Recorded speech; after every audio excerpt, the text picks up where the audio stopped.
The two different criminal cases. Number 1. 1. Raymond Cole. The night job.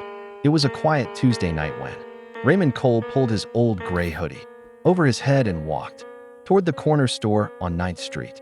The place was usually empty after 10 p.m., just the clerk, a few shelves of snacks, and a camera that hadn't worked properly in months. He knew because he'd fixed the wiring himself 2 weeks earlier. Raymond wasn't new to trouble. He'd been in and out of small-time hustles for years. Stolen phones, fake checks, and easy cash. But that night was different. His rent was 2 months late, and his sister had just called saying the landlord was coming in the morning. He needed money fast, and the store was the easiest target. At 10:42 p.m., he walked in like any regular customer. The clerk, a man named Harris, nodded without looking up from his phone. Raymond moved down the aisle, pretending to browse, then slipped a black revolver from his waistband. He wasn't planning to shoot, just scare. When he reached the counter, he placed a small paper bag on it and said quietly, "Fill it." Harris froze. Raymond tapped the gun on the counter once, steady but firm.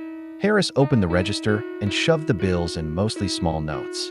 As he did, a soft chime sounded from the door. Another customer had walked in, a woman in a delivery uniform. She saw the gun, gasped, and ducked behind a rack. Raymond panicked. "Don't move," he shouted, waving the gun toward the counter. Harris's hands shook. A few bills fell to the floor. The moment stretched too long. Raymond grabbed the bag and ran. Outside, his heart was pounding so loud he'd barely heard the siren a few blocks away. He cut through an alley, jumped a fence, and dropped the gun into a trash bin behind a diner.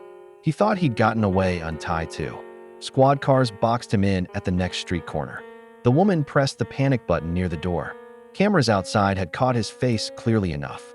By midnight, Raymond was sitting in the back of a patrol car, sweat on his face, the bag of crumpled bills on the seat beside him. He didn't say a word. The money wasn't much, just $326. He kept staring at it, realizing it wouldn't have paid even 1 month's rent. When they booked him, the officer asked why he did it. Raymond just said, "Because I ran out of time." Please subscribe. Number 2. Mr. Carter. In the busy streets of Chicago, David Miller, a 42-year-old taxi driver, was working the late-night shift. Business was slow that evening, until around 11:30 p.m., when a well-dressed man flagged him down outside a closed electronics store. The man introduced himself as Mr. Carter, a small business owner. He said he needed to move some used electronics, old computers, monitors, and speakers from his warehouse to another location before morning. The pay was good, $300 cash for one quick job. David hesitated but agreed. Times were tough, and he had 2 kids at home. When they reached the warehouse, 3 other men helped load the boxes into the back of his taxi van. David noticed something odd. Many of the boxes had shipping labels torn off, and some were still sealed like they came straight from a store. He asked, "You sure this stuff is all yours?" Mr. Carter smiled. "Yeah, just old stock I'm clearing out. Don't worry about it." David started driving toward the address the man gave him. Halfway through the route, he saw flashing police lights ahead of checkpoint.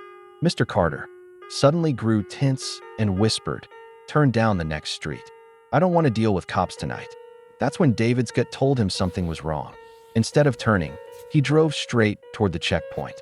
The police signaled for him to stop and started inspecting the van. Moments later, one officer shouted the serial numbers on the boxes matched electronics stolen earlier that day from a Best Buy store in the city. Mr. Carter tried to run, but the police caught him. David was taken in for questioning, but later released after evidence showed he had no idea the goods were stolen.